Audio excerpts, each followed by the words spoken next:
These are your notes for Chapter 8, Lesson 1. Use the handout given to you in class to fill in the blanks and do the examples. Pause and rewind the video if needed. Make sure you copy down everything that is on the video onto your notes. Chapter 8, Lesson 1 has to do with volume of a cylinder and composite solids. Please fill in your heading. Put the date as 3/11/2013. Your first definition is for volume. Volume is the measure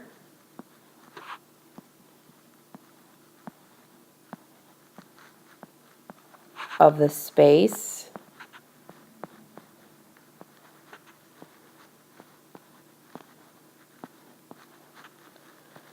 occupied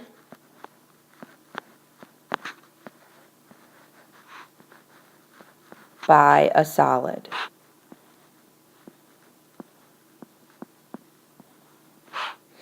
Volume is done in cubic units. CUBIC. The definition of a cylinder is that it is a three-dimensional figure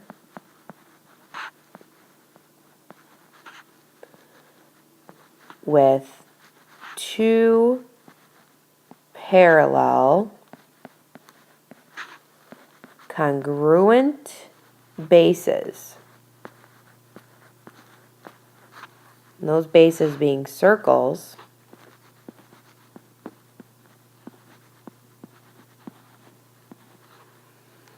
connected by a curved surface.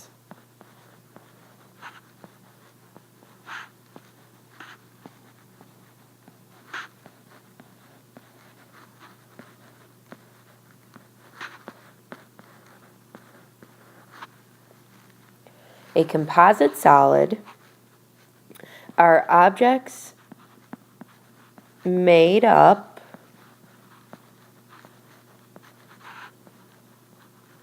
of more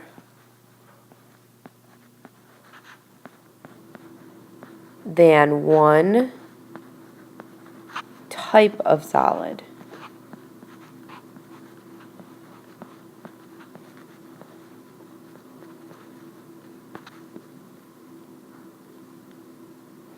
Don't forget, the volume of a cylinder or any three-dimensional figure is always in cubic units. And you have here that the volume V of a cylinder with the radius R is the area of the base, which we call big or capital B, times the height of the cylinder. So we say this as volume equals big BH, and that big B stands for the area of the circle times the height. Or you can think of it as volume equals pi r squared times h. So let's try a few examples. Example number 1 says, find the volume of the cylinder, round to the nearest tenth. So we start by writing the formula. Volume equals pi r squared times h. Here is our r value, here is our h. And we can use pi as 3.14, or we can hit the pi button on our calculators. So volume equals 3.14 times the radius, which is 5, squared. Now that's not 5 times 2, that's 5 times 5. Times the height, which is 8.3. So the volume equals, rounded to the nearest tenth, 651.9 cubic centimeters. Check on your calculator that you've put the information in correctly and that you get the same answer, 651.9 cubic centimeters. Moving on to example number 2, it says find the volume of a cylinder with a diameter of 16 inches and a height of 20 inches, round to the nearest tenth. Now, if the diameter is 16, the radius is half that at 8. So we have volume equals pi r squared times h, and pi is 3.14. The radius is 8. We're going to square that, and the height is 20. Into my calculator, doing the exponent first. So I have 3.14 times 64 times 20 gives me volume equals 4,021 to the nearest tenth, 0.2 cubic inches. Make sure you try it on your own calculator to make sure that you get the same answer.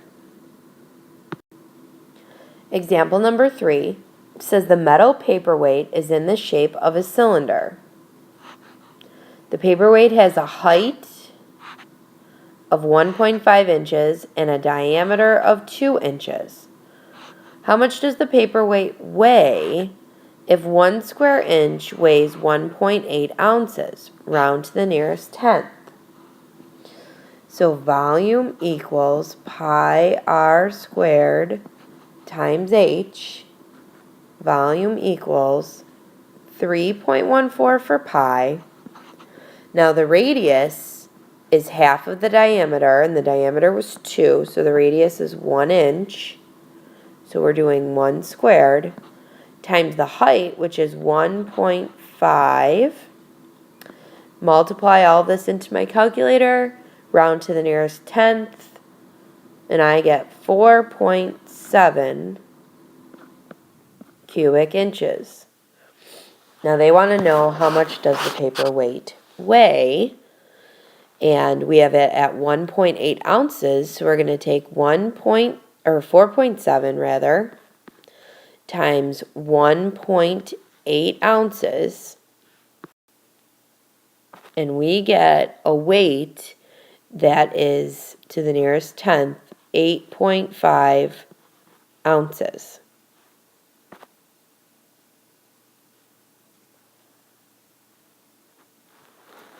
Example number 4 says the Roberts family uses a container shaped like a cylinder to recycle aluminum cans. It has a height of 4 feet and a diameter of 1.5 feet. The container is full. How much do the contents weigh if the average weight of aluminum cans is 37 ounces per square foot, round to the nearest tenth? So volume equals pi r squared times h. My radius is half of 1.5, so it's going to be 0.75. And I have volume equals 3.14 times the radius, 0.75 squared, times the height, which is 4. Volume will equal 7.1 feet cubed. And so I take the 7.1, I multiply by 37 to get a weight of 262.7 ounces.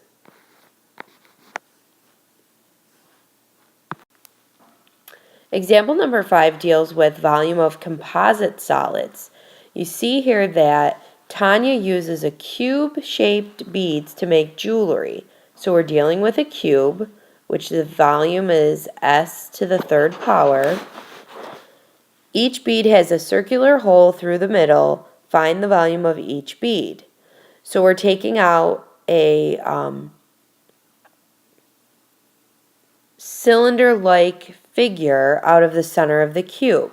So we're starting with the cube, which is s to the third power, and we're subtracting or taking away the cylinder that's in the center, pi r squared h.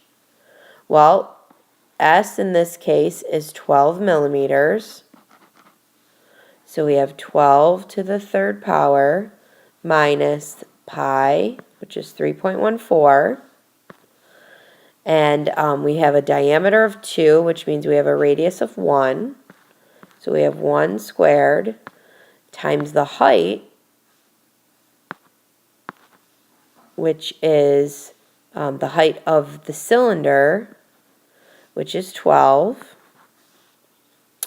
12 to the third power gives me 1,728. 3.14 times 1 squared times 12, rounded to the nearest tenth, will be 37.7. And if I subtract these, I get a volume that is 1,690.3 cubic millimeters. Last example for these set of notes for Chapter 8, Lesson 1 is example number 6. It says the Service Club is building models of storage chests, like the one shown, to donate to a charity. Find the volume of the chest to the nearest tenth. The radius of that top cylinder is half of the 25, so it's 12.5 centimeters. And that cylinder is only a half of a cylinder, so when we do this, we're going to have to divide our volume by 2 or multiply it by 1/2.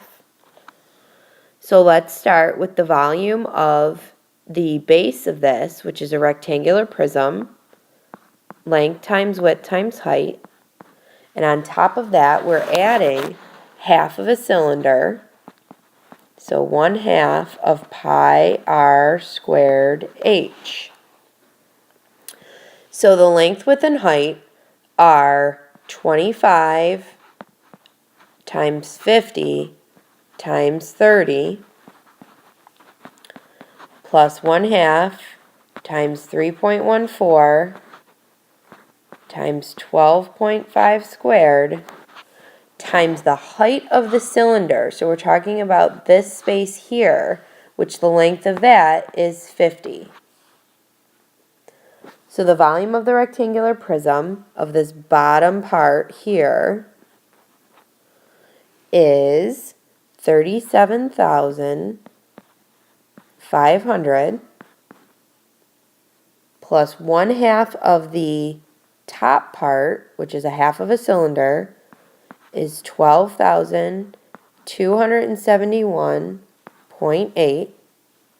So the volume equals the two numbers added together at 49,771.8 cubic centimeters.